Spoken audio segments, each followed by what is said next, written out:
गुरु ब्रह्मा गुरु विष्णु गुरुदेवो महेश्वर गुरु साक्षात् परब्रह्म तस्मै श्री गुरुवे नमः। देखो, अब गुरु वंदना की गई तो कुछ लोगों के अंदर ये भ्रांति रहती है कि भाई गुरु जो है एक नाम देते हैं या दो नाम देते हैं, तीन नाम देते हैं या कै बार में देते हैं।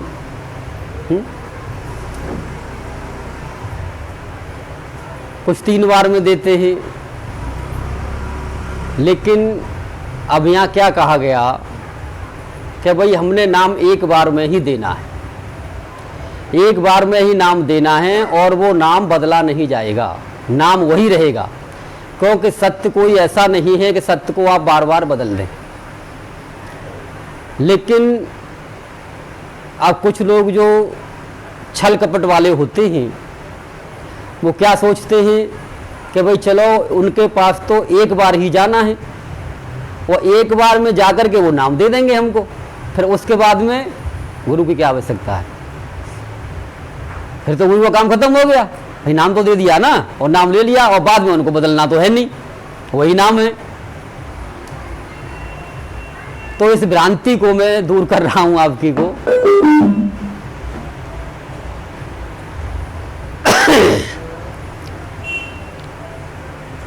हमारे वाले फोन में ब्लूटूथ चालू है, उसे बंद कर दो। तो अब यहाँ देखो, हमारे संत महात्माओं ने और साहब ने क्या बताया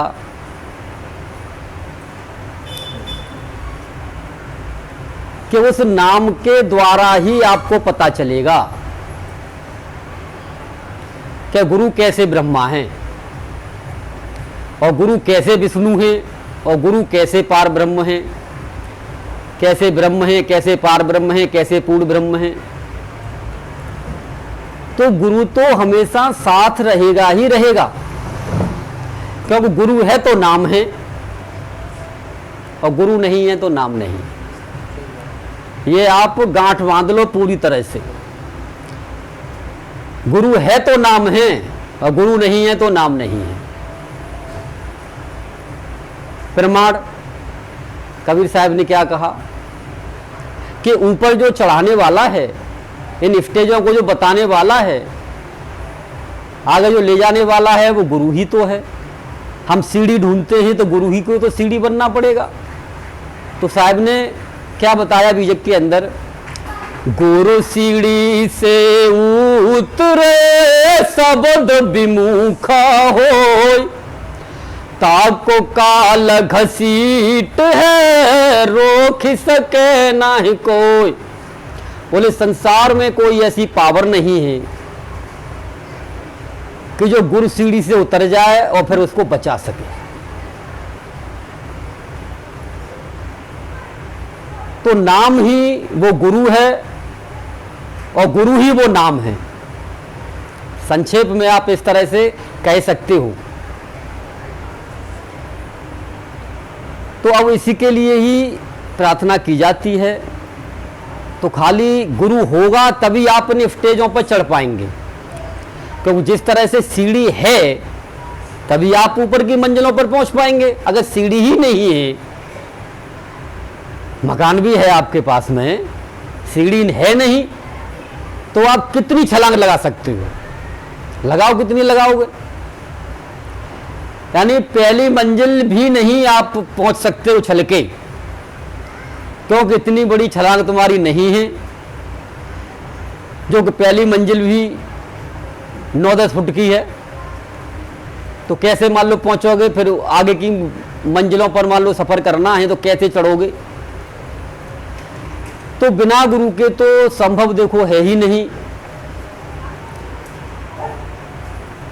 और गुरु के लिए सबने कहा, ये साहब ने ही नहीं सबने कहा कि गुरुनिध भवनिध तरय न कोई। बाबा तुलसीदास ने कहा, जो ब्रंच संकर सम हुई। कि ब्रह्मा स्वयं ब्रह्मा जी की तरह से कोई हो जाए या स्वयं शिव जी की तरह से कोई हो जाए, फिर भी बिना गुरु के वो भवसागर से पार हो नहीं सकता। क्योंकि इन्होंने भी जो पदवी पाई है, ब्रह्मा जी ने अग्नि को गुरु बनाया और शिव जी ने राम को गुरु बनाया, राम ने शिव जी को गुरु बनाया।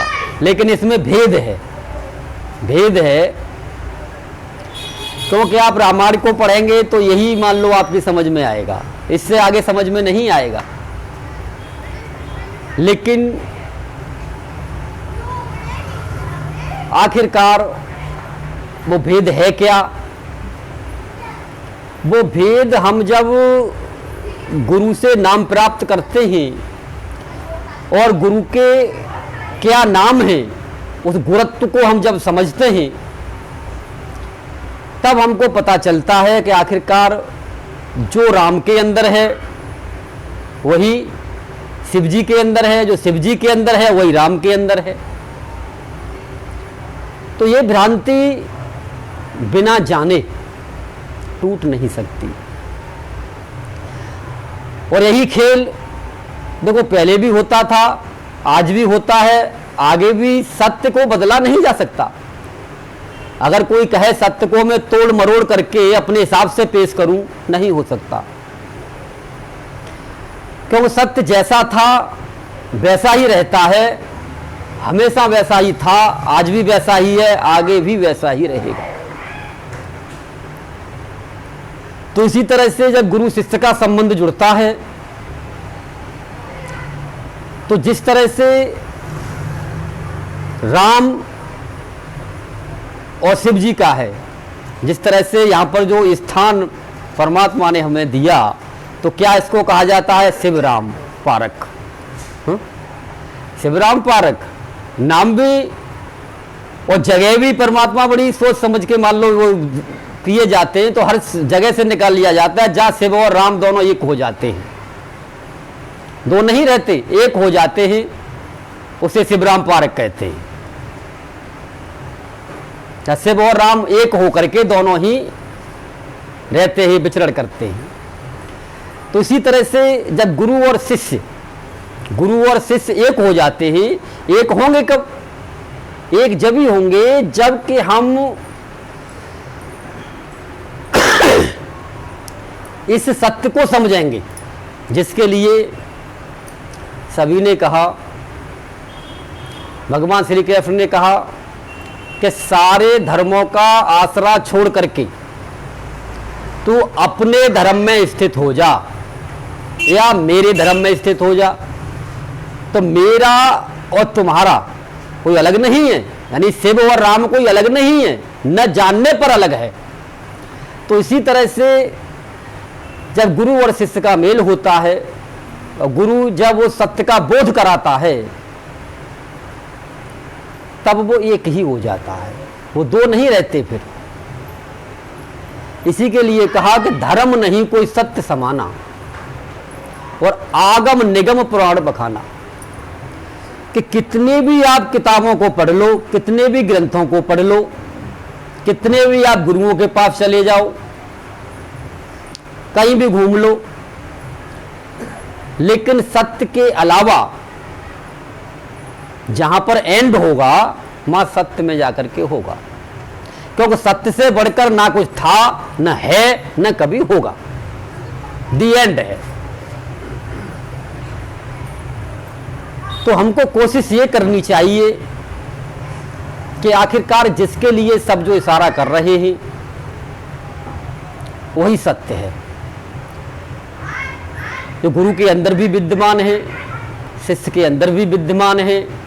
और जब दोनों एक हो जाएं, जिस तरह से अब एक होने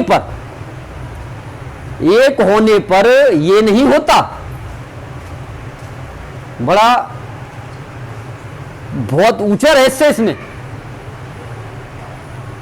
अगर एक हो चुके हैं तो गुरु ये नहीं कह सकता कि ये नहीं जानता, या शिष्य ये नहीं कह सकता कि ये नहीं जानता, मतलब ही नहीं होता। और अगर इस तरह की भ्रांति है तो गुरु चेला दोनों ही भ्रम में पड़े हैं, दोनों ही भ्रम में हैं, क्योंकि वो कुछ और जना रहे हैं, शिष्य कुछ और जान रहा है। अगर एक नहीं हो पा रहे तो कुछ और जानना है और जनाना है। लेकिन जहां एक ही चीज जान ली, जिस तरह से मान लो राम ने शिव जी को जाना, शिव जी ने राम को जाना, क्या बोले मेरे गुरु कौन है? मेरे गुरु आप है। तो कह रहे तुम्हारे गुरु कौन है? मेरे गुरु तुम हो। तो किसके लिए कह रहे, किसके लिए कह रहे हैं? वही सत्य है। और जिसने इस सत्य को जाना उसकी सारी भ्रांतियां खत्म हो जाती हैं। और ये गुरु शिष्य का भी जो चोला है ना, ये चोला ही तो है, ये वस्त्र ही तो है गुरु शिष्य के, और क्या है। जब ये वस्त्र ही गिर जाएंगे तो वो एक ही तो है। इसी के लिए साहब ने कहा कि गुरु शिष्य की एक ही काया, कहन सुनन में दो बतलाया। क्योंकि जब आप अंदर से उस सत्य को, उस गुरुत्व को जानेंगे तो अंदर से गुरु भी एक वही है, शिष्य भी वही है। और जब आप बाहर निकल करके वहां पहुंचेंगे तो परमात्मा भी वही है, फिर वो तीनों एक ही हो जाते हैं। तो अब ये कब संभव है? ये संभव जब ही है कि तीनों चीजें इकट्ठी होनी चाहिए, यानी गुरु सत्य, नाम सत्य और चेला सत्य। तीनों का जब तक मिलन नहीं होगा, तीनों एक नहीं होंगे, तब तक ये खेल घटित नहीं होता, ये दिया नहीं जाता, ये बताया नहीं जाता, ये किया नहीं जाता, ये हो जाता है। जिस तरह से प्रेम किया नहीं जाता, हो जाता है। कब हो गया?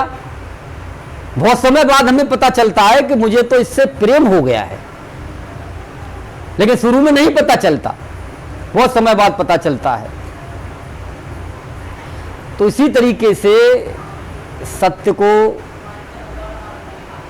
न कोई दे सकता है, न कोई ले सकता है। हाँ, जब ये तीनों सत्ता एक हो जाए तो वो आपके अंदर घटना घटित होती है, तब आप समझ पाते हैं कि गुरु शिष्य की एक ही काया। और उस ज्ञान में जब आप आगे चलते हैं तो ये भी समझ पाते हैं कि परमात्मा है क्या, क्या आत्मा है, क्या परमात्मा है, क्या खेल है आत्मा परमात्मा का। बिना घटित हुए ये ज्ञान किसी को ना आज तक हुआ है, न हो सकता है। क्यों? अब इतना मैंने क्यों कह दिया कि नहीं हो सकता? क्योंकि सत्य को कभी भी बदला नहीं गया,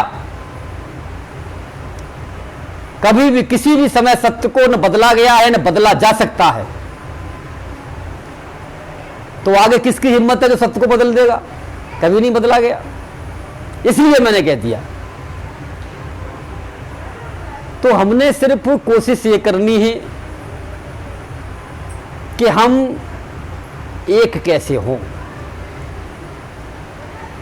जबकि हम इस तरह से बिखरे हुए हैं, अपने घर में ही एक नहीं हो पा रहे।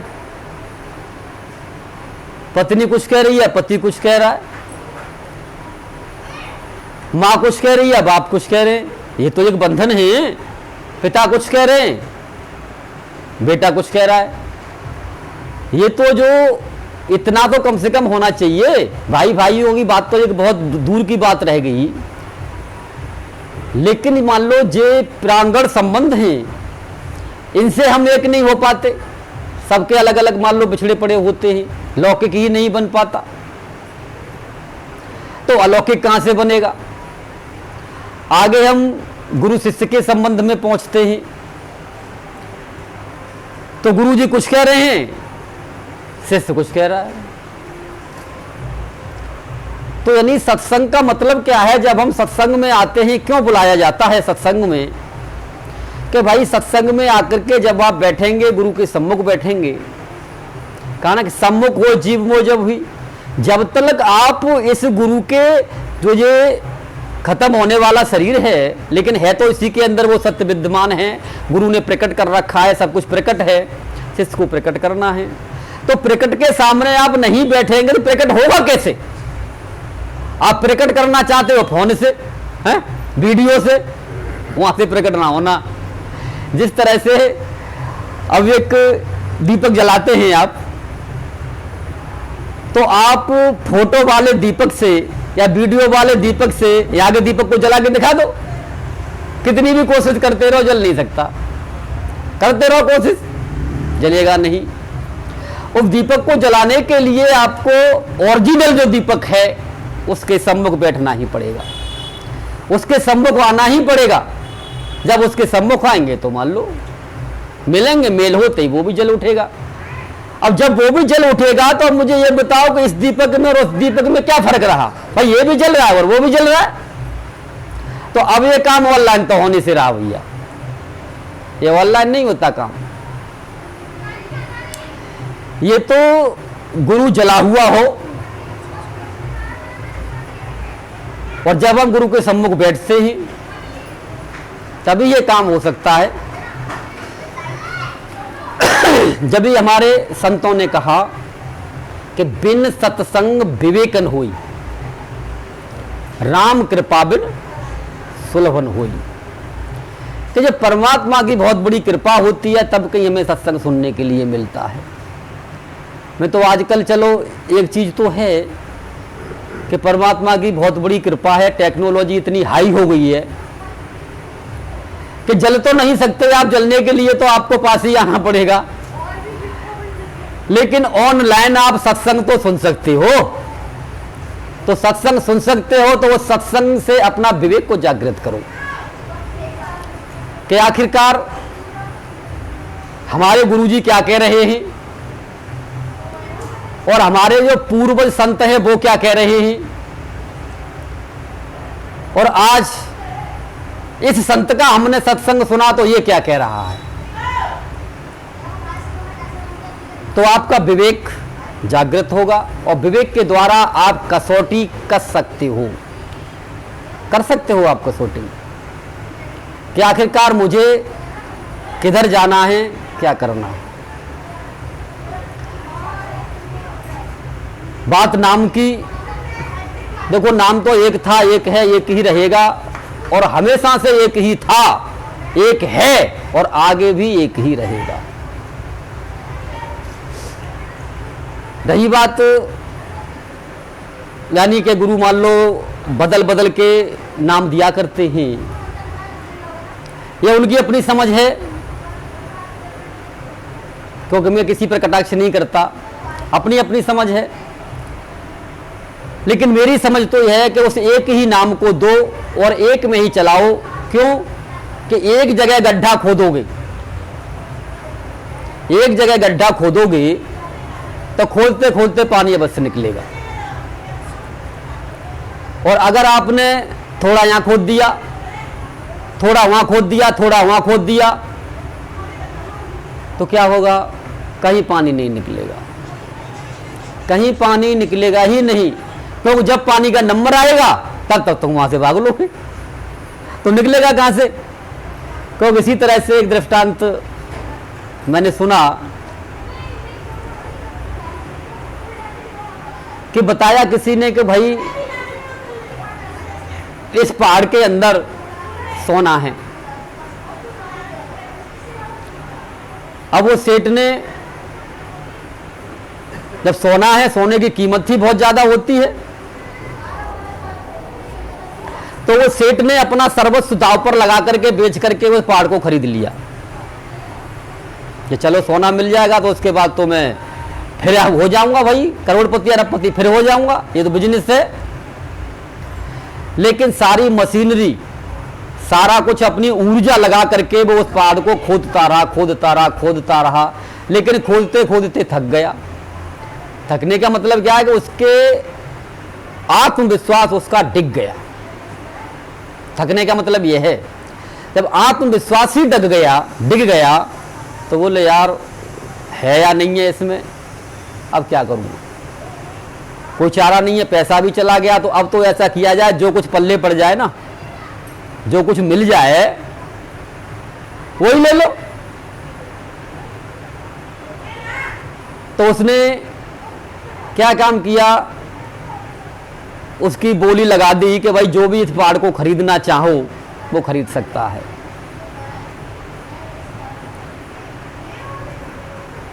तो जो समझदार लोग थे वो बोले जब तुझे कुछ नहीं मिला उसमें तो हमें क्या मिलेगा। वो अपने को समझदार कहते हैं, तुझे नहीं मिला तो हमें क्या मिलेगा, हम क्यों लें, तू बर्बाद हो गया हम भी बर्बाद हो जाएं। लेकिन कुछ बेवकूफ टाइप के होते हैं, कैसे, हमारे जैसे, तो ये नहीं सोचते क्या भाई होगा क्या, वो कूद पड़ते हैं क्योंकि सत्य को जानने के लिए कूदना ही पड़ता है, सर्वस्व न्योछावर करना ही पड़ता है। तो उसने कहा ठीक है भाई कितनी बोली है तेरी, कितने में लेगा, कितने में देगा। बोले भाई जितने में मैंने 2 करोड़ में लिया था 2 करोड़ में दे दूंगा। तो उसने कहा ठीक है भाई 2 करोड़ में ले लिया उसने भाई काम तो वही है ना, काम तो वही करना पड़ेगा, लेकिन खुदाई वहां से शुरू होगी उसकी। उसने कहा, उसने फिर खुदाई शुरू कर दी। अब उसने मुश्किल से 1 मीटर खोदा, सोना निकल आया।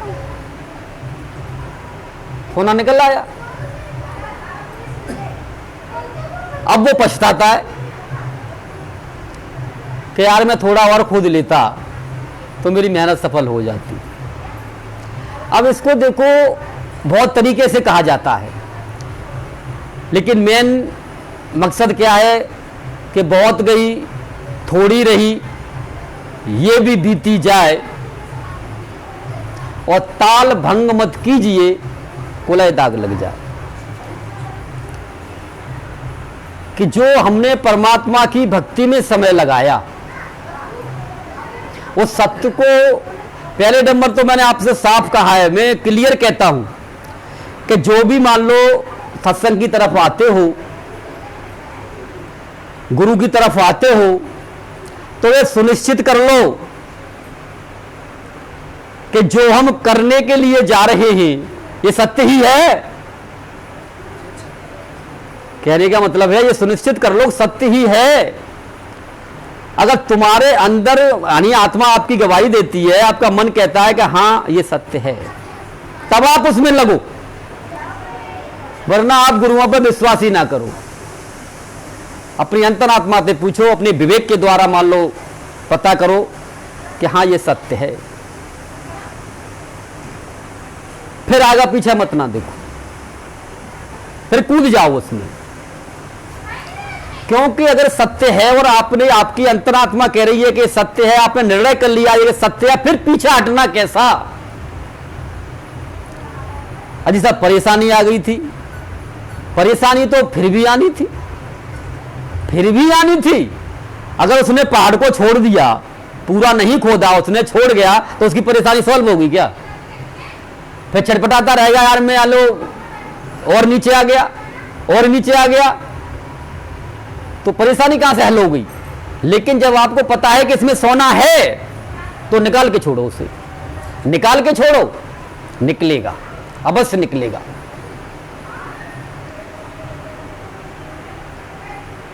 तो जब तक हम पूरी तरह से अटल नहीं हो जाते, दृढ़ नहीं हो जाते,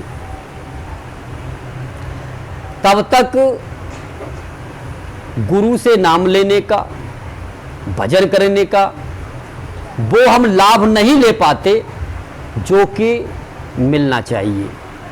देर कब लगती है, देर जब भी तो लगती है, देर का मतलब यही है, नहीं तो उसमें देरी नहीं है, क्योंकि ये बहुत बड़ी बात है कि आपको ये विश्वास हो गया कि हाँ ये सत्य है, मेन चीज ये है, तो उसमें कूद जाओ। फिर मत देखो कि मैं इसमें मरूंगा, मरोगे तो वैसे भी, वैसे कि बच जाओगे। भाई तुम ये सोचोगे मैं नहीं, मैं बच जाऊंगा, तो कब तक बचोगे? पल का पता नहीं है, पल का पता नहीं है कि ये श्वास लौटे न लौटे। रात को हम सोए, सुबह काम पर जा पाए न जा पाए, तो मरोगे तो फिर भी। लेकिन जब हम सत्य में डूब करके मर रहे हैं तो हम अमर हो जाएंगे, फिर हम अमर हो जाएंगे। लेकिन जिससे तुम बचना चाह रहे हो कि मैं मरूं नहीं, मरोगे तो फिर भी। तो सत्य में डूब के मरो, तुम भी मरोगे, तुम जिनको चाहते हो वो भी मरेंगे, कोई बचने वाला नहीं है।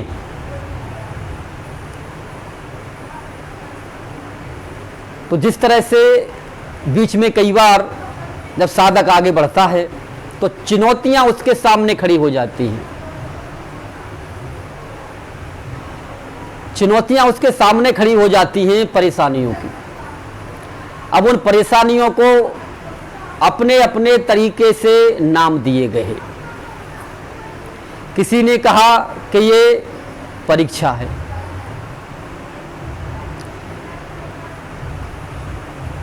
किसी ने चुनौती कहा, किसी ने कुछ कहा, किसी ने कुछ कहा, लेकिन आनी अवश्य है।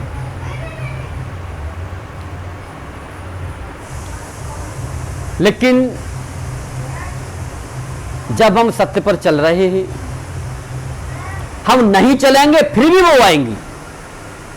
ये सोचो ना, हम नहीं चलेंगे, हम ये सोचें कि भाई हम सत्संग में गए इसीलिए हम बीमार हो गए। आप नहीं आते तो बीमार नहीं होते क्या? जो आपके घर में या पड़ोस में जो सत्संग से नहीं जुड़े हुए, जो नहीं आते, क्या वो बीमार नहीं होते? क्या उनके यहां मरते नहीं है? तब भी होता है। तो आप इस भ्रांति में पड़ते ही क्यों हो? कैसा परीक्षा है, क्यों पड़ते हो भ्रांति में? ये तो भाई सबके साथ ये प्रकृति का एक नियम है। आप प्रारब्ध को भी छोड़ो, मारो गोली एक तरफ, क्योंकि ये तो प्रकृति का एक नियम है। कभी सुख है तो कभी दुख है, और ये सबके साथ है। जो भजन सत्संग में चल रहे हैं उनके साथ भी है, जो नहीं चल रहे उनके साथ भी है। तो हम फिर अपना रास्ता क्यों भटकें?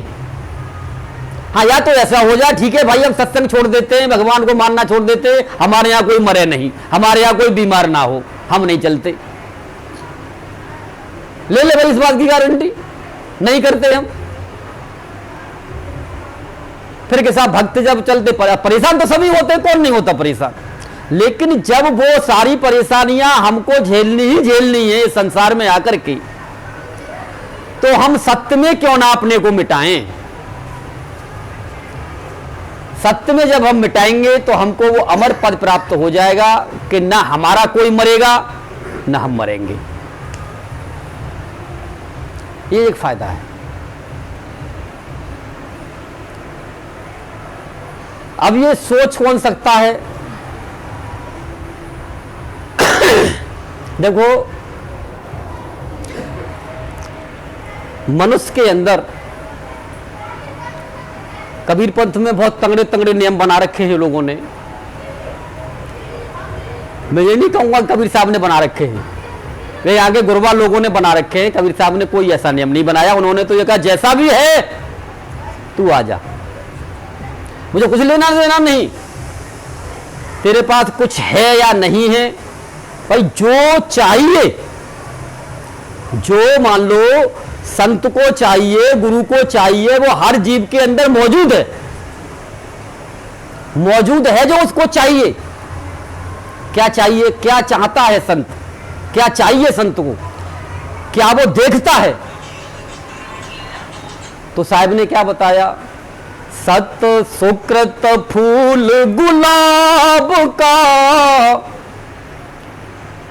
लख सके नाय कोई, बिन सतगुरु नाही पाइए, लाख कथो चाहे कोई। बोले साहब ने क्या कहा कि सत सुकृत फूल गुलाब का, जिस तरह से गुलाब महकता रहता है, गुलाब के अंदर खुशबू होती है, लेकिन गुलाब के अंदर कांटे भी होते हैं, कांटे भी होते हैं। तो आप ये चाहते हो खुशबू तो मुझे मिले, खुशबू मिले, मुझे मिले, फूल मुझे मिले और कांटे मुझे ना मिले, तो वह ये तो संतों का लक्षण नहीं है। संतों का लक्षण तो यह है कि भैया रे कांटे मुझे मिल जाएं और फूल तुझे मिले। ये संतों की अपनी, संतों का ये असली लक्षण है कि कांटे मुझे मिले और फूल तुझे मिले, तब तो वो संत है। नहीं कि भाई साहब ने कभी नहीं कहा, ये किसने कहा कि निर्मल मन जन सो मोह पावा, मोह कपट चल छिद्रन भावा। तो ये कहां तक की बातें हैं? ये रामायण तक की बातें हैं। लेकिन निर्मल बनाएगा कौन? वो छल कपटी को सत्य में ढालेगा कौन? अरे संत ही तो ढालेगा, और संत ही उससे मिलना बंद कर दे तो ढालेगा कौन बेचारे को? फिर तो उसका मनुष्य का जन्म ही बेकार हो गया। भाई जिस तरह से जीव के अंदर जो कमियां हैं, जो भी कमियां हैं, अब उन कमियों को निकालेगा कौन? भाई निकालेगा तो संत ही। और संत ही कहते तू तो खाने पीने वाला है, मेरे सत्संग में मत ना आइयो, दूरी पड़ा रहे। अब बेचारे की निकालेगा कौन? तू तो छल कपटी है, उल्टे काम करता है, मेरे सत्संग में मत ना आ जाइयो। तो भैया कांटों को कौन सहन करेगा? जबकि संत का काम है उन कांटों को ही सहन करना और उस फूल को उजागर करना, जिसके लिए साहब ने कहा कि तुम क्या हो? सत सुकृत फूल, यानी आत्मा और परमात्मा, सत सुकृत, आत्मा और परमात्मा दोनों तुम्हारे अंदर विराजमान है, तुम स्वयं वही हो। और मुझे क्या चाहिए? और एक संत को क्या चाहिए? और परमात्मा को चाहिए क्या? भाई वही तो चाहिए, और वो उसके पास अवेलेबल है। लेकिन हम उन कांटों से डरते हैं, कांटों से डरते हैं। तो इसीलिए मान लो कहते हैं भैया अच्छे अच्छे आदमी आना, जो तर्क करने वाले हैं, उल्टे सीधे सवाल पूछने वाले हैं, छल कपटी दुनिया भर की बातें बनाई जाती हैं, ऐसों को मत ना लाना। संत को तो, संतों के तो लक्षण है नहीं। संतों ने तो यहां तक करके दिखाया, वो कहते नहीं। साहब ने क्या कहा? कहते हैं करते नहीं, माहों के बहुत लबार, तिनके मुंह काले होंगे मोर साहिब के दरबार। यानी एक तो होता प्रचारक कि मैं तो साहब का प्रचार कर रहा हूं, प्रचार करने वाले बहुत हैं। बोले एक होता है संत साहब का प्रचारक, मैं साहब का प्रचार कर रहा हूं, जो साहब ने कहा वो मैं बता रहा हूं, वो भी संत है। और एक वो है कि जो साहब ने कहा वो मैं करके दिखा रहा हूं कि कैसे होगा, जो साहब ने किया उसको मैं करके दिखा रहा हूं। एक ये संत होता है। जिस तरह से है संत, साहब ने साहब कहा कि कथनी कथे सो पूत हमारा, जो साहब की बातें कर रहा है, साहब के साकी शब्द और भजन जो गा रहा है, बता रहा है कि साहब ने ये किया था, ऐसे किया था, वो किया था, बोले वो बहुत अच्छा है, साहब का बेटा है, हर एक कोई नहीं कर सकता, क्योंकि परमात्मा के नाम से ही लोग भाग जाते हैं दूर। तो उनको एकत्रित करना और उनको बताना तो एक परमात्मा का बेटा ही कर सकता है। तो कथनी कते सो पूत हमारा और करनी करे सो नाती, यानी करनी जो वो कह रहा है उसको करके भी दिखा रहा है, करके भी दिखा रहा है। जो कहा कि भाई मैं अक्षर भाषा से बाहर नाम देता हूं तो देता हूं, उसको करके भी दिखा रहा है। तो उसको क्या कहा साहब ने कि वो नाती है, क्योंकि बेटे से ज्यादा नाती को प्यारा बताया गया संसार में, बोले वो नाती है। और साहब ने आगे क्या कहा? रही नहीं रहे सो गुरु हमारा, हम रहनी के साथी। अब रहनी कहते किसको ही? अभी देखो कुछ दिन पहले की ही बात है, पिछले हफ्ते शायद एक संत आई, तो अब वो बोले कि जी मैं एक आश्रम में गया, बोले जाता रहता हूं। बोले आप नहीं गए। मैंने कहा आप महान हैं भाई, संतों से मिलना हर एक किसी के बस की बात नहीं होती, ये भी प्रारब्ध का खेल होता है। जो संतों से मुलाकात, अच्छे अच्छे संतों से जिसकी मुलाकात हो, हर एक कोई नहीं मिल पाता बेचारा, सारी जिंदगी ऐसे ही निकल जाती है, भागते दौड़ते में ही, अपने घर प्रपंच में ही, खाने कमाने में ही। तो उन्होंने बताया कि सफेद कपड़े में तो सभी पहनते ही पहनते हैं, ज्यादातर कबीरपंथी लकड़ी की चप्पल पहनते हैं। एक जो तोमा आता था ना, जो लौकी का पहले बना लेते थे, उसको हर घर से एक एक टुकड़ा जो भी था वो मांगा और उसमें डाला, और शाम को मान लो उसी में से घोंटा लगाया और उसको खा लिया। तो बोले इसे रहनी कहा है। मैंने कहा नहीं, ये रहनी नहीं, ये दिखावटी रहनी है, ये बाहर की रहनी है। तो रहनी है तो मान लो जो दिखाई दे रहा है, बोले ये रहनी नहीं है, ये बाहर दिखाने के लिए, लोगों को भ्रमाने के लिए रहनी हो सकती है, लेकिन साहब ने इस रहनी के लिए नहीं कहा। उन्होंने कहा कि रहनी रहे सो गुरु हमारा। मैंने कि इसका रहस्य जब तक जो लख नहीं पाएगा वो समझ नहीं सकता कि रहनी कहते किसको है।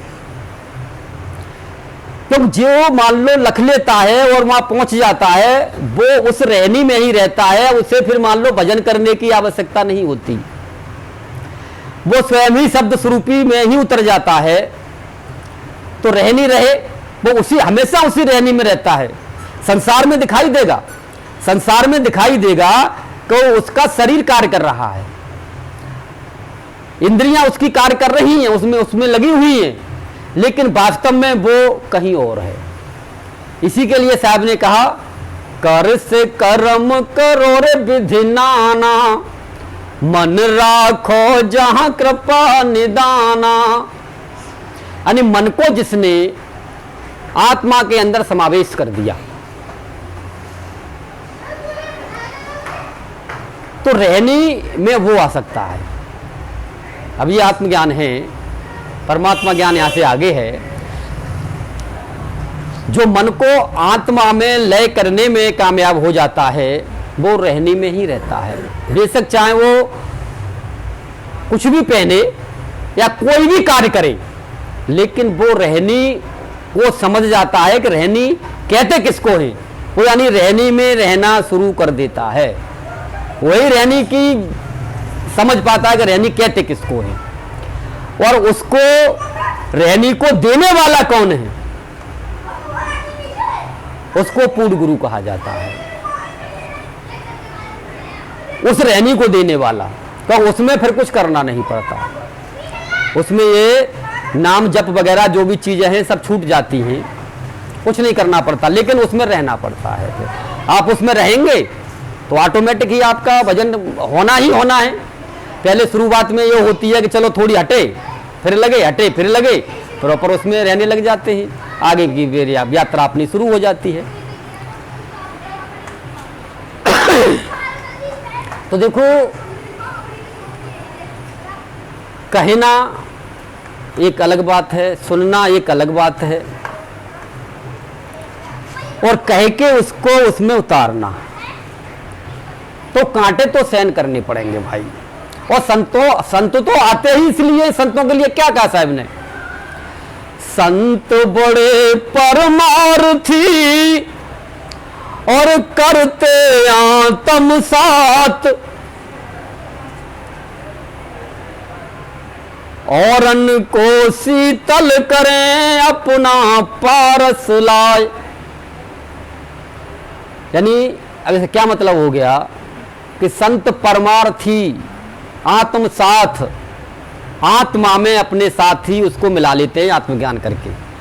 क्यों कि लोग कहते तो हैं आत्मा बहुत सारी हैं, अलग अलग हैं, परमात्मा एक है, लेकिन जानते नहीं, जानते नहीं है। जिस समय जान जाएंगे तो आत्मा परमात्मा का भेद ही खत्म हो जाता है, जीव और पीव का भेद ही खत्म हो जाता है। लेकिन वहां पहुंचने पर उसकी एक यात्रा है, जो भी मैंने आपको बताई। जब हम वो यात्रा, जो यात्रा को पूरा कर चुका है वही करा सकता है। कि जिस तरह से क्या भाई हमें काशी जाना है, बोले कहाँ जाना है, हम ट्रेन में पहुंच के बैठ करके पहुंच गए काशी, लेकिन पहुंच तो गए, लेकिन काशी में अब कौन सी जगह जाना है, प्रॉपर कहाँ स्थान है। तो ये सारी चीजें मान लो, इसीलिए गुरु की आवश्यकता हमेशा रहती ही रहती है। और आंतरिक रूप में गुरु हमेशा साथ रहता ही रहता है। आप जो चलने वाला है वो कभी गुरु से दूर हो नहीं सकता और गुरु को दूर कर नहीं सकता। वो चाह करके भी गुरु को दूर नहीं कर सकता और गुरु उसको दूर नहीं कर सकते। जो आंतरिक जिसने चलना शुरू कर दिया, क्योंकि चला ही गुरु रहा है, और जो चल रहा है तो अगर उसने हटने की कोशिश की, मार्ग उसका रुक जाएगा, मार्ग रुक जाएगा,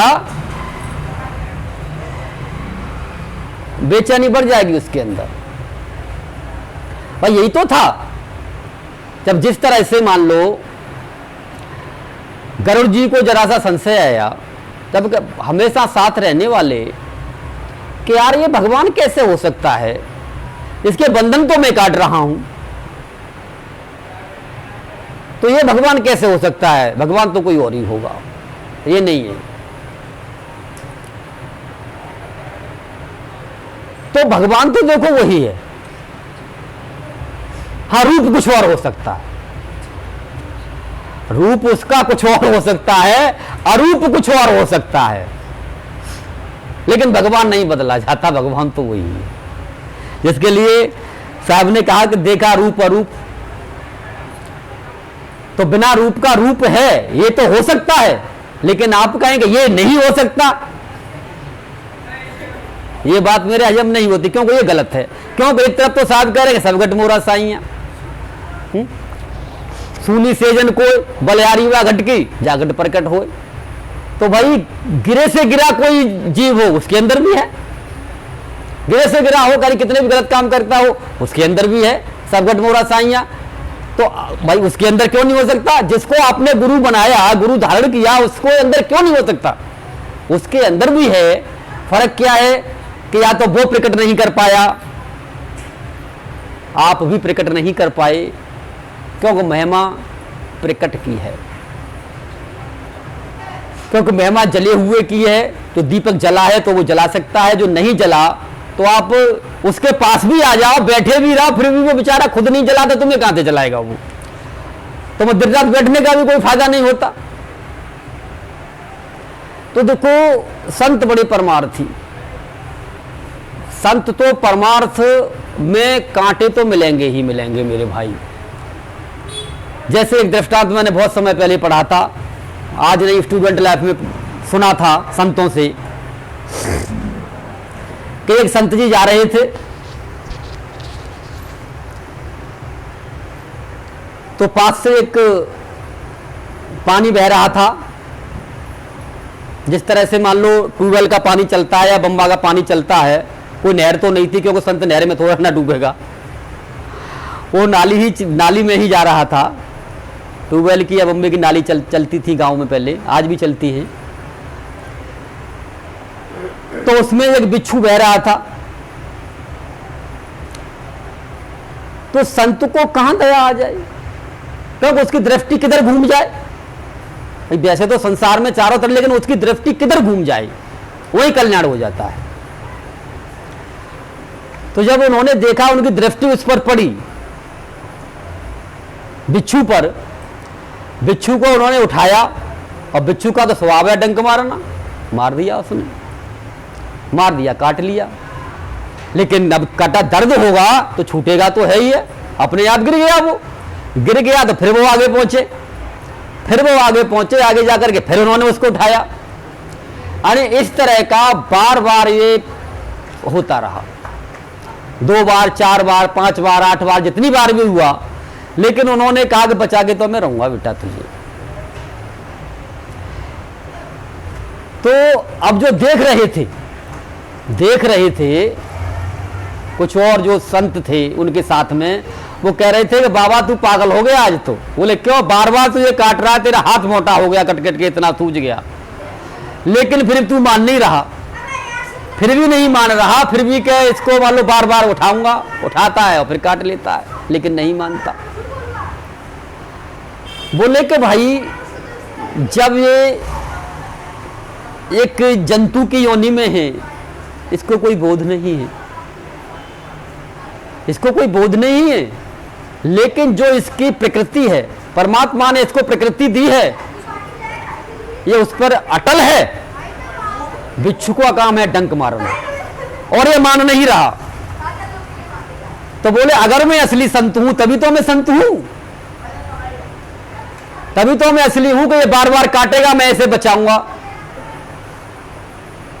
नहीं तो ये बड़ा हो जाएगा और मेरा मनुष्य का जन्म लेने का और संत बनने का कोई फायदा नहीं। क्या फायदा हुआ अगर मैं इसको न बचा पाया? तो फिर तो काली बड़ा हो गया। हा? काली बड़ा हो गया, लेकिन अगर तुम देखो भैया मेरी तो परेशानी आ जाएगी, कांटे लगेंगे तो गुलाब का फूल कैसे तोड़ोगे भैया, कैसे किसी को दे पाओगे? कांटे तो लगेंगे ही लगेंगे। तो संत कभी भी ये नहीं देखता कि भाई कि कौन किस तरह का आ रहा है, और इसको मान लो मैं अगर ज्ञान दूंगा या शरण में लूंगा या यहां आकर के मान लो ये अव्यवस्था बिगाड़ देगा, है? वो ये चीज नहीं देखता, क्योंकि ये व्यवस्था तो भाई बनती बिगड़ती रहती है।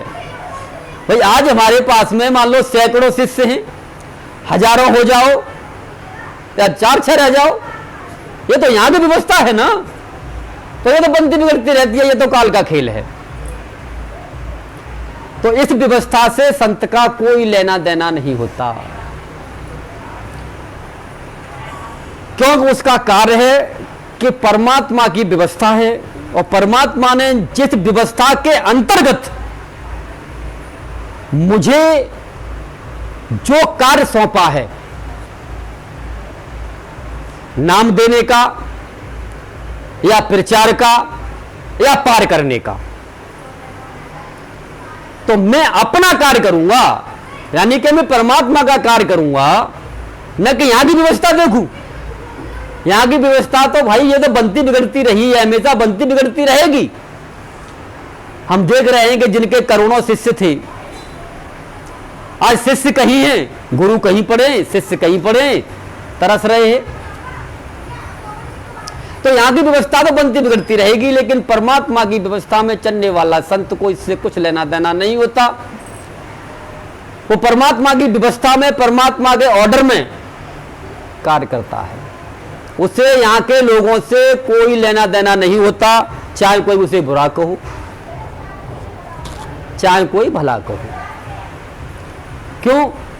कि उसे तो पता है ना कि ये संसार तो छोड़ना ही छोड़ना है, सबको छोड़ना है। अगर मैं इनकी हाँ में हाँ मिलाता रहूं सबकी में, फिर भी छोड़ना पड़ेगा। ये हो कि चलो फिर भी छोड़ना पड़ेगा। हाँ, ये बात अलग है कि हाँ में हाँ मिलाएंगे हम गलत के साथ दे करके, तो क्या होगा भाई? 4 दिन के लिए हमें सिंहासन पर बिठा करके गाड़ी में घुमाएंगे, महलों में बिठा देंगे, भाई इतना ही तो होगा, इससे ज्यादा कुछ होने वाला नहीं है। लेकिन मरेंगे तो फिर भी। अगर गलत लोगों का साथ दे करके या इस काल का साथ दे करके हम यानी बच जाएं, बच तो फिर भी नहीं सकते। मरना तो निश्चित है ही है, संसार तो छोड़ना ही छोड़ना पड़ेगा। तो क्यों ना हम अपने उस सत्य के मार्ग पर चल के ही अपने को कुर्बान कर दें। कुर्बान तो करना ही करना है।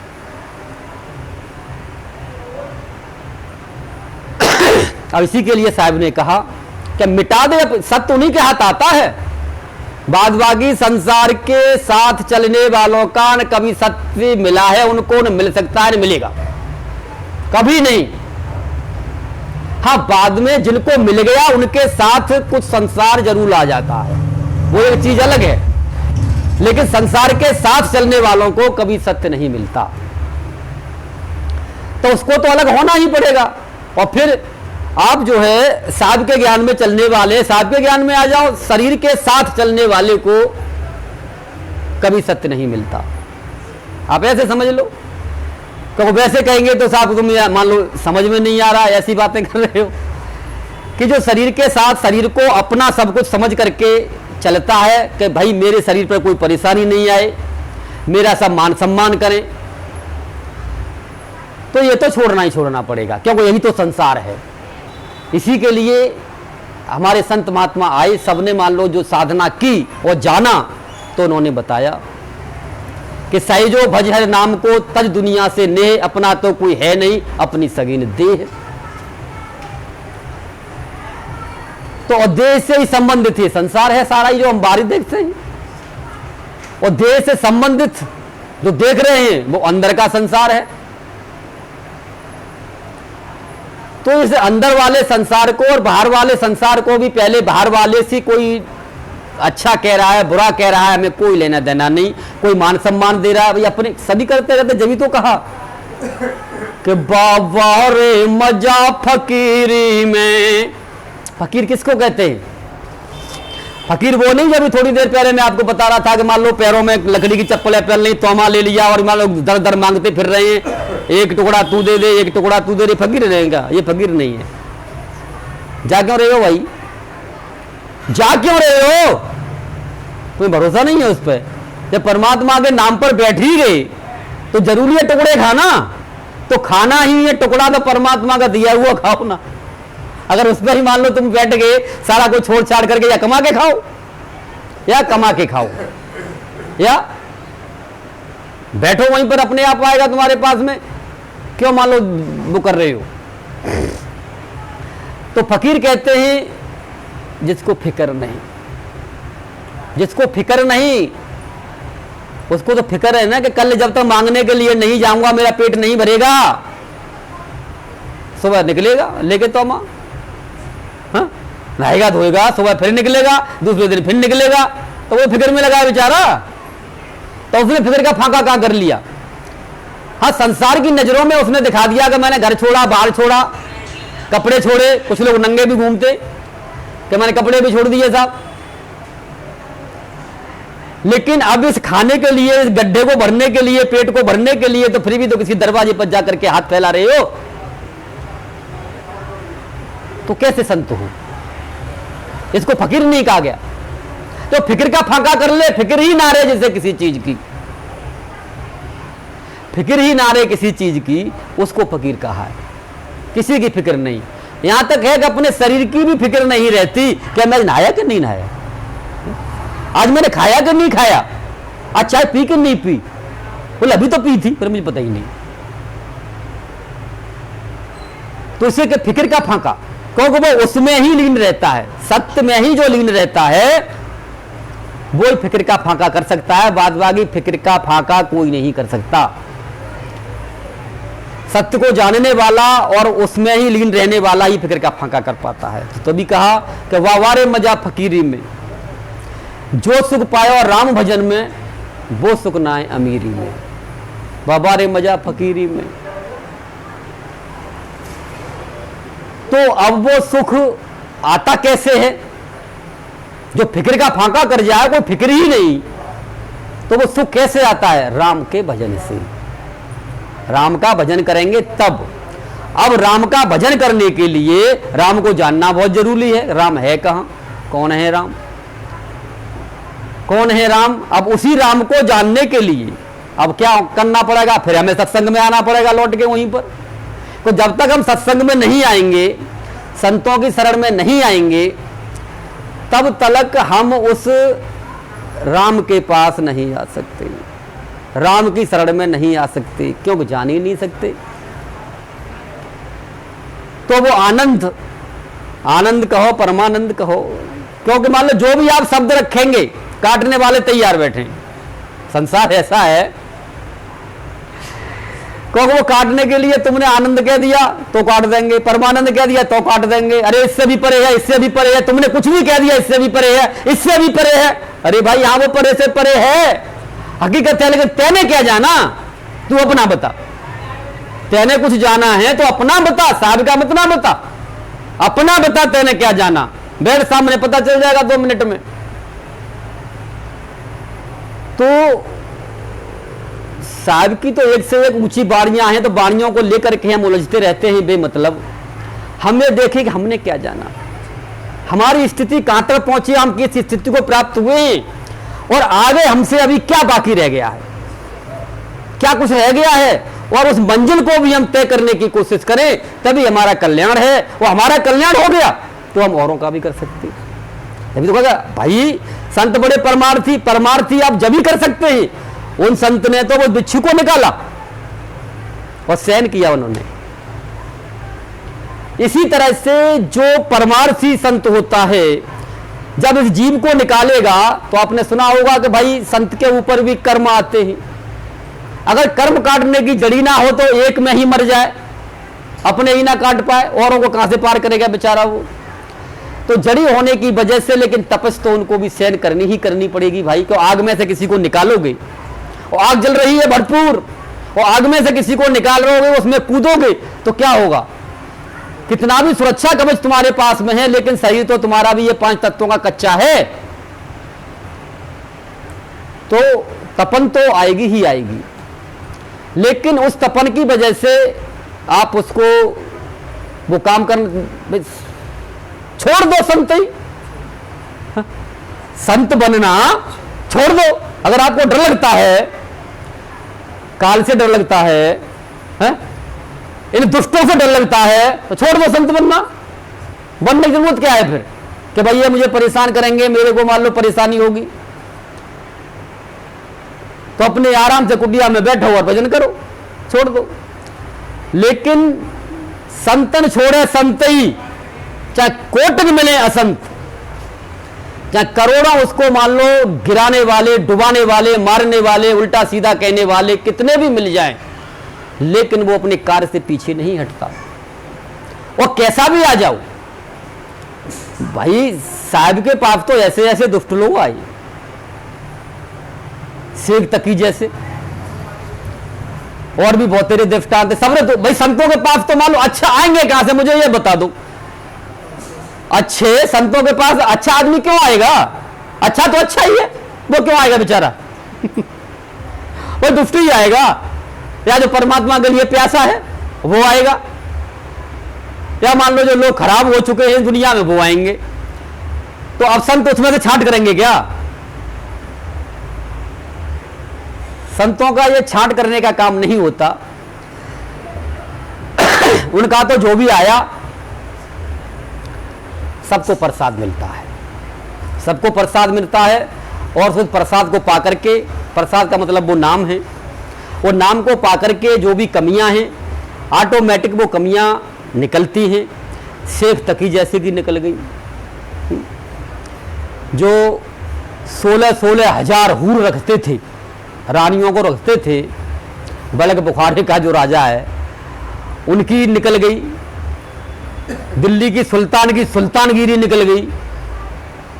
तो मान लो संतों के पास तो जो भी आपकी कमियां हैं, उन कमियों को निकालने के लिए ही तो संतों को इस पृथ्वी पर रखा गया। और संत ही कह देंगे तू मत हो, या मान लो ये नहीं आना चाहिए, ये भड़काएगा, ये क्या है? ये संत के लक्षण में भाई भड़काओ ना। भड़काने का मतलब क्या है? भड़काने का क्या मतलब है भाई? वो कोई सही सत्य रास्ता बताएगा, वेरीफाई करो, वेरीफाई करो। मैं तो कहता हूं भड़काने वाले जितने भी हैं ना, जितने भी भड़काने वाले हैं, जितने भी गलत लोग हैं, सब मेरे पास आ जाओ और भड़काओ तबीयत से, तबीयत से बहस करो, खूब तबीयत से बहस करो। लेकिन करते कहां है ऐसा? मैंने तो बहुत दिन पहले कहा था कि एक मंच बनाया जाए गुरुओं के लिए, और मंच पर बैठ करके सारे गुरुओं को इकट्ठा किया जाए कि भैया रे सत्य का बखान करो, सत्य है क्या, निकाल के दिखाओ इसको, जिस तरह से राजा जनक ने किया था, तो कुछ पता भी चले। लेकिन जब संविधान नहीं था, जब संविधान नहीं था, तब जो राजा ने कह दिया वही सत्य था। आजकल संविधान है, सबको अपनी बात कहने का हक है, सब अपनी अपनी बात कह सकते हैं, रख सकते हैं, इसलिए सभी स्वतंत्र हैं। तो तब में और अब में फर्क है, पहले वाला अब नहीं हो सकता। तो मेन मकसद यह है कि हमको उस सत्य से जुड़ना है, और सत्य से हम जब भी जुड़ पाएंगे जबकि हम सत्संग में आएंगे, तभी वो बात हमारी समझ में आएगी।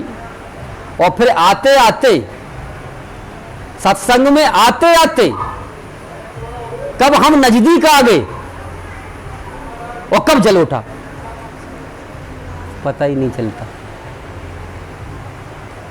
कब जल उठा, कब दीपक के साथ में, दीपक मान लो सुनते सुनते आप देखते हो ना, सत्संग में दूर बैठे होते हो, अब तो माइक लगा दिया, जब माइक नहीं होता तो लोग कहते आगे बैठे यार, हैं सुनाई आए अच्छी तरीके से, गुरु जी की शकल अच्छी तरह दिखाई दे तो आगे से आगे बैठने की कोशिश करते हैं। तो इसी तरह से आगे आते आते आते आते जब आप उसकी रेंज में आएंगे ऑटोमेटिक आप भी जल उठेंगे। लेकिन ऑनलाइन नहीं जल रही महाराज, ऑनलाइन ये काम होने वाला नहीं है, आना तो पड़ेगा ही पड़ेगा। अब इसी के लिए क्या कहा साहब ने, कुछ अपने शब्दों में मैं बता रहा हूं आपको। आजा बंदे शरण राम की, नाही तोरे फिर पछताएगा। क्यों, जब तक ये शरीर है कोई पता नहीं कल आए या ना आए, तो जब जागो तभी सवेरा। तो आजा बंदे शरण राम की, नाही तोर फिर पछताएगा। काला बलि रे जब सोटा मारे, तो ही कोई बचा नहीं पाएगा रे, तुझे कोई बचा नहीं पाएगा। और जिन पर तू घमंड करता है, और बेटी बेटा तेरे खड़े रे देखें, माल खजाना धरा रह जावेगा। आजा बंदे शरण राम की, नहीं तोरे फिर पछताएगा। जिन पर घमंड करते हैं कि मेरे तो बेटे में बहुत ताकत है, बेटी में बहुत ताकत है, मेरे पास बहुत धन भरा हुआ है, उन्हें खड़े खड़े देख तमाशा देखेंगे ये, लेकिन कोई कुछ कर नहीं पाएगा। तो बोले अब भी समय है, किसमें, उस राम की शरण में आ जाओ। तो आजा बंदे शरण राम की, नाही तोर फिर पछताएगा। और काल बलि रे जब फांसा फेंके, जिस समय वो अपना फांसा फेंकता है ना, गला दबा देता है, जैसे फांसी लगती है तो गला दब जाता है, इतनी लंबी जीभ निकल आती है। तो वह भी यही करता है, जब फांसा फेंकता है, जब फांसी लगाता है, तो आपने देखा होगा मरते टाइम पे, यानी जो गवर्नमेंट जो लगाती है वो तो जीभ निकल आती है इतनी लंबी, वर्मा साहब वो तो एक अलग देखा होगा सबने फिल्मों में। लेकिन अब यहां सत्यता है, सत्यता में जब आपने देखा होगा कि वो तो आपको नहीं दिखाई दे रहा कि काल कब आया, हा? कब उसने ऐसा खेल खेल दिया, तो भाई देखा ही नहीं, तो मान लो कहां से देख लेंगे उसको। लेकिन वो उसकी करतूत दिखाई देती है जब वो फांसी लगाता है कि काल बलि जब फांसा फेंके, जब वो फांसी लगाता है गले में, तो किसी की तो आंखें फट जाती हैं, आंखों से निकाल के ले गया। किसी का मुंह फट जाता है तो मुंह में से निकाल के ले गया। किसी की टट्टी पेशाब निकल गई तो वहां से निकाल के ले गया। वो चाह तो ये कहीं से निकल, मुझे चाहिए, तो मुझे तो ले जाना है, कहीं से भी निकल।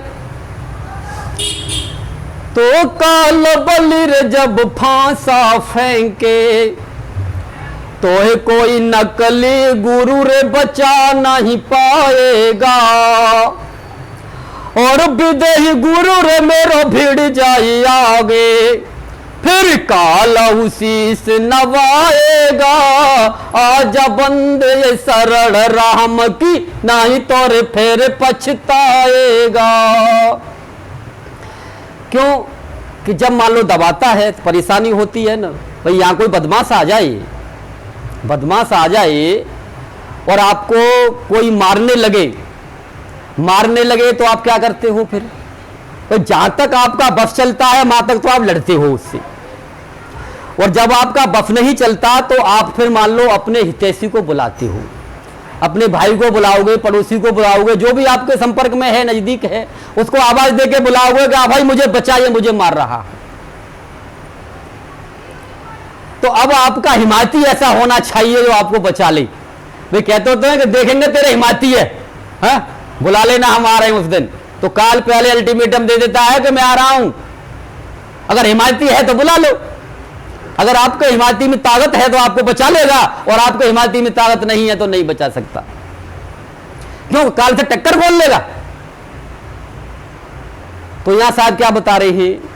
और विदेही गुरु रे मेरो भिड़ जाए आगे। क्यों? कि काल करता क्या है कि वो शरीर पर वार कर सकता है, शरीर पर वार कर सकता है। और शरीर हमारे कितने हैं भाई? 6 शरीर हैं, और जो 6 शरीरों को छोड़ चुका है वहां तो काल क्या, काल की पहुंच ही नहीं है। महाकाल की भी पहुंच नहीं है वहां तक। तो काल तो बहुत छोटी चीज है, महाकाल की भी पहुंच नहीं है वहां तक। तो उसका वो क्या बिगाड़ेगा? उसके सामने तो उसको नतमस्तक ही होना पड़ेगा, और आ भी गया तब भी नतमस्तक होना पड़ेगा भाई। क्यों? कि जब मरेगा तब तो अपने हिमायती को बुलाएगा ना, जब तो वो देखता है कि भाई अब तो कोई है नहीं, कोई साथ नहीं दे रहा, कोई साथ नहीं दे रहा, ना पैसा साथ दे रहा, ना घर वाले साथ दे रहे, कोई साथ नहीं दे रहा, कौन साथ देगा? तो फिर अगर वो सच्चे गुरु की शरण में है, सदगुरु की शरण में है, सच्चे गुरु की शरण में है, पूरे गुरु की शरण में है, तो जैसे ही वो बुलाएगा तो मां तो काल भी सिर झुकाता है, उसके आते ही काल स्वयं सिर झुकाता है कि प्रभु, कि बोले मुझे क्या पता था कि आपका है, हट जाता है वो। ये यानी पूर्ण गुरु की महिमा होती है कि विधेय गुरु मेरे भिड़ जाए आगे, फिर काल उसी से झुकाएगा। तब यानी उस गुरु की महिमा हमारी समझ में आती है कि आखिरकार मेरा गुरु है क्या। इसीलिए साहब ने कहा कि अगर ये महिमा समझनी है, जीते जी ये महिमा समझनी है, तो इसके लिए आपको ये खेल अभी खेलना पड़ेगा, यानी मरने से पहले मरना पड़ेगा। कि बंदे कर ले आप निवेरा, आप ठौर कर जियत लख, मुए कहां घर तेरा, और जॉब की ना चेतो प्राणी अंत कबू ना तेरा, और कैद कभी सुनो भाई साधु कठिन काल का घेरा। जो जीते जी मरने की कला को समझ जाता है तो वो ये जानता है कि आखिरकार मेरे गुरु की क्या पावर है और मेरा गुरु है क्या। या तो मरते टाइम पे शिष्य जान पाता है, लेकिन वो किसी को बता नहीं पाता, उसका कल्याण तो हो जाता है लेकिन बता नहीं पाता। लेकिन जो इस खेल को जीते जी जान गया, मर गया और मर के फिर जिंदा हो गया, जीते जी मरने की कला अगर जिसने जान ली, तो वो यानी उसी को पूर्ण गुरु कहा जाता है। वही यानी पूर्ण गुरु बनने के लायक है। आगे वही उस मार्ग पर चल सकता है, आगे वही उस मार्ग पर चला भी सकता है। तो इसीलिए सत्संग को समाप्ति की तरफ ले जाते हैं, क्योंकि देखो, लेकिन इसी सत्य से, जो आपको सत्य बताया, सत्संग कभी समाप्त नहीं होता। यानी बाहरी सत्संग समाप्त हुआ, अब आप अपने अंदर के सत्य से जुड़े रहना है आपको, तो आपका सत्संग हमेशा चलता रहेगा, हमेशा हमेशा आपका भजन होता रहेगा और आप आगे बढ़ते रहेंगे। लेकिन होता क्या है कि सत्संग में हम बैठे घंटे 2 घंटे, 1 आध घंटे बैठे और यहां से निकले, दुनिया भर की बातें मैं यहीं से सुनता हूं, अब से नहीं सुनता, बहुत समय से सुनता हूं। यहां से निकले नहीं, उन्हें पता है गुरुजी तो अंदर हैं, और बाहर जाकर के बड़ पता नहीं कहां की बातें करने लग जाते हैं, ऐसा वैसा जो होता है बाहर निकल जाता है जो जमा हुआ होता है वो बाहर निकल जाता है। तो उसको आत्मसात करना सीखिए, जो भी है उसको आत्मसात करना सीखिए, कि जो लय यहां बैठ करके बन जाती है वो लय हमारी चलनी चाहिए, और उसी लय को प्रतिबद्ध बनाने के लिए ही भजन बताया जाता है।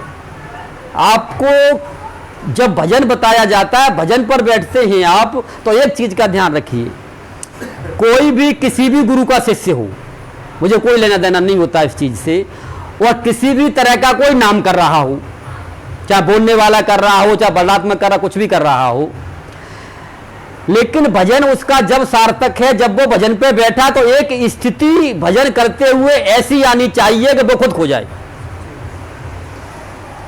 एक स्थिति ऐसी आनी चाहिए कि वो खुद खो जाए, उसे अपना पता ना रहे, वहां रुक जाना चाहिए, फिर दोबारा से शुरू करो। और रुकने की अवस्था है, रुको, क्योंकि पहले नंबर तो माया को काटना ही सरल नहीं है, क्योंकि माया बीच में आ जाती है तो वो कटेगी नहीं। जिस अवस्था की मैं बात कर रहा हूं तो वो बनेगी ही नहीं। तो भजन जब सार्थक है कि एक अवस्था वो आ जाए, बेशक आप बोलने वाला करें, क्यों अपने अनुभव की बात बता रहा हूं मैं, क्योंकि शुरुआत में मैंने भी भाई और गुरुओं के पास में गया था, बोलने वाले मैंने भी नाम बहुत तेरे किए हैं, लेकिन जब तक किया है, जब तक कि अपना पता ना रहे, एक स्थिति वो पहुंच जाए, अपना ही पता ना रहे, अपनी ही सुध बुध खो जाए, उस नाम के अंदर हम इतने रम जाएं, उसके बाद में वो नाम, वो समय नाम भजन हमारा सार्थक हुआ। फिर हमें कुछ उसका अनुभव तो होगा, जो करेगा उसे अनुभव होगा कि आखिरकार उस अवस्था में मुझे मिला क्या, अपने को खो करके उस अवस्था में पहुंच करके मुझे क्या प्राप्त हुआ। तो अब ये तो पहुंचता है, करता है, उसे पता चलता है। तो मैंने कहीं बताया था, तो एक राधा स्वामी जी थे, बोले अरे साहब आप इसकी बातें कर रहे हो, वहां तक पहुंचना आसान है क्या? अरे भैया आसान तो कुछ भी नहीं है, आसान तो कुछ भी नहीं है, मैं तो शुरुआत ही बता रहा हूं, मैं आसान के थोड़े ना बता रहा हूं, मैं स्टार्टिंग बता रहा हूं आपको। स्टार्टिंग करिए आप, किसी में भी कहो, लेकिन वहां तक पहुंचिए, तब आपका भजन का मतलब है कि मैंने भजन किया। और अगर आप घंटे भर बैठे तो आपने 2 घंटे भजन किया, हाँ? तो क्या कहा साहब ने, माला तो कर मैं फिर जीव फिर मुख माय, मनुआ तो चाहो दिस फिर यह तोरे सुमिरन नाय। माला फिर रही है, अरे यार सुबह फैक्ट्री जाना है, काम पे जाना है, वो काम पड़ा हुआ है, हैं? बच्चों की फीस जमा करनी है, घरवाली को साड़ी लानी है, राम राम राम राम राम राम राम राम, हाथ भी चल रहा है, नाम भी चल रहा है, लेकिन मन तो ये कोई सुमरन थोड़ा ना है।